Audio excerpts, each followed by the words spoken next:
সিরিয়ার মধ্য দিয়ে সামরিক সরঞ্জাম সরবরাহের পথ বন্ধ হওয়ার কথা জানালেন লেবাননের সশস্ত্র গোষ্ঠী হিজবুল্লাহর প্রধান নাঈম কাশেম। সিরিয়ার প্রেসিডেন্ট বাশার আল আসাদের পতনের পর প্রথম প্রকাশ্যে এমন মন্তব্য করলেন হিজবুল্লাহ প্রধান।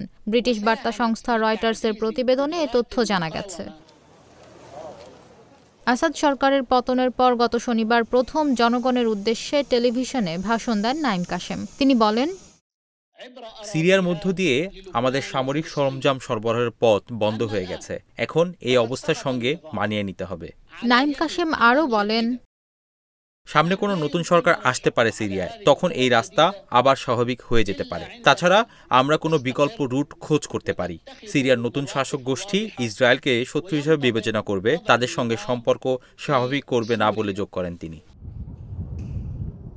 বাশার আল আসাদের শাসন আমলে ইরান সমর্থিত গোষ্ঠীগুলোর অস্ত্র এবং সামরিক সরঞ্জাম সরবরাহের একটি গুরুত্বপূর্ণ রুট ছিল সিরিয়ার মধ্য দিয়ে। হিজবুল্লাহর কাছে পাঠানো এসব সরঞ্জামগুলো ইরান থেকে ইরাক ও সিরিয়া হয়ে লেবাননে পৌঁছাত। তবে গত ৬ ডিসেম্বর আসাদ বিরোধী যোদ্ধারা ইরাক সীমান্ত দখল করে এই পথ বন্ধ করে দেয়। এর ২ দিন পর বিদ্রোহীরা রাজধানী দামেস্ক দখলে নেয়।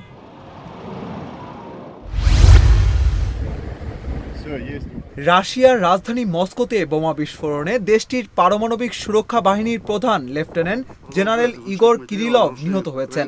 এই তথ্য নিশ্চিত করেছে রাশিয়ার তদন্ত কমিটি। কিরিলভকে হত্যার দায় স্বীকার করেছে ইউক্রেনের নিরাপত্তা বাহিনী।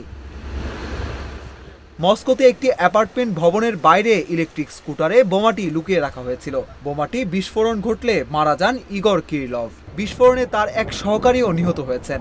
এই দুই ব্যক্তি আজ ভোরে দক্ষিণ পূর্ব মস্কোর একটি ভবন থেকে বের হওয়ার সময় বিস্ফোরণের ঘটনা ঘটে।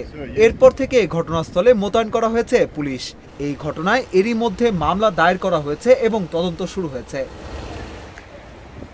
রুশ তদন্ত কমিটি বলেছে, মঙ্গলবার সকালে মস্কোর রিয়াজানস্কি অ্যাভিনিউতে একটি আবাসিক ভবনে প্রবেশের সময় দাঁড় করিয়ে রাখা একটি স্কুটারে লাগানো বিস্ফোরক যন্ত্রটি বিস্ফোরিত হয়। রাশিয়ার সংবাদ মাধ্যমে প্রকাশিত ছবিতে দেখা গেছে, বিস্ফোরণে ভবনের বেশ কয়েকটি জানালা ভেঙে যায় এবং সদর দরজা মারাত্মকভাবে ক্ষতিগ্রস্ত হয়। এর আগে সোমবার নিষিদ্ধ রাসায়নিক অস্ত্র ব্যবহারের জন্য কিরিলভের বিরুদ্ধে অভিযোগ করে ইউক্রেন। রাশিয়ার নিউক্লিয়ার, বায়োলজিক্যাল, কেমিক্যাল ডিফেন্স ফোর্সের প্রধান ছিলেন কিরিলভ।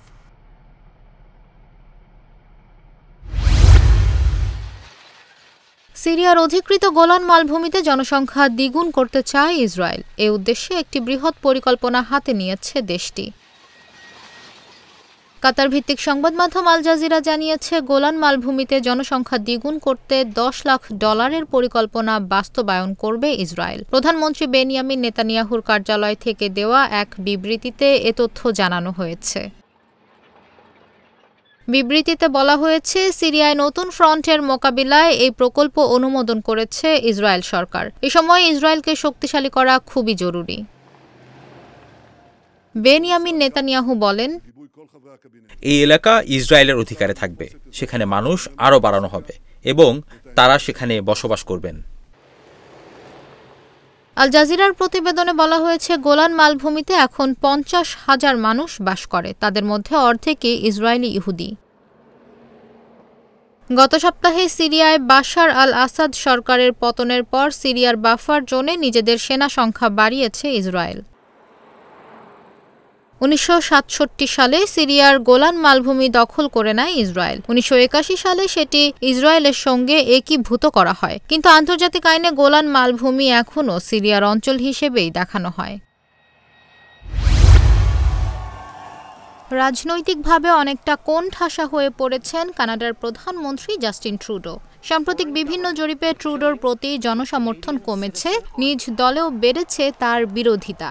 এর মধ্যে অর্থমন্ত্রী ক্রিস্টিয়া ফ্রিল্যান্ডের পদত্যাগের ঘোষণা ট্রুডোর জন্য বড় ধাক্কা বলে মনে করা হচ্ছে। ব্রিটিশ সংবাদ মাধ্যম বিবিসি জানায়, জাস্টিন ট্রুডোর জনসমর্থন হ্রাস ও দলীয় মতবিরোধের মাঝে আর্থিক ঘাটতি দেখা দিয়েছে কানাডায়। এমন পরিস্থিতিতে গতকাল সোমবার আকস্মিক অর্থমন্ত্রীর পদ ছেড়ে দেওয়ার ঘোষণা দেন ক্রিস্টিয়া ফ্রিল্যান্ড। অবশ্য এর কিছুক্ষণের মধ্যেই নিজের ঘনিষ্ঠ ডোমিনিক লে ব্ল্যাঙ্ককে এই পদে বসান ট্রুডো।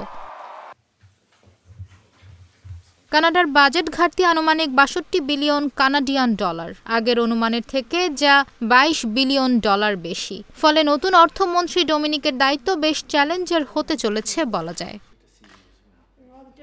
অর্থমন্ত্রী ক্রিস্টিয়া ফ্রিল্যান্ড সোমবার তার পদ থেকে পদত্যাগ করেন। যুক্তরাষ্ট্রের নবনির্বাচিত প্রেসিডেন্ট ডোনাল্ড ট্রাম্পের শুল্ক আরোপের হুমকির জবাবে কিভাবে প্রতিক্রিয়া জানানো হবে সে বিষয়ে প্রধানমন্ত্রী জাস্টিন ট্রুডোর সঙ্গে মতবিরোধ দেখা দেয় ক্রিস্টিয়ার।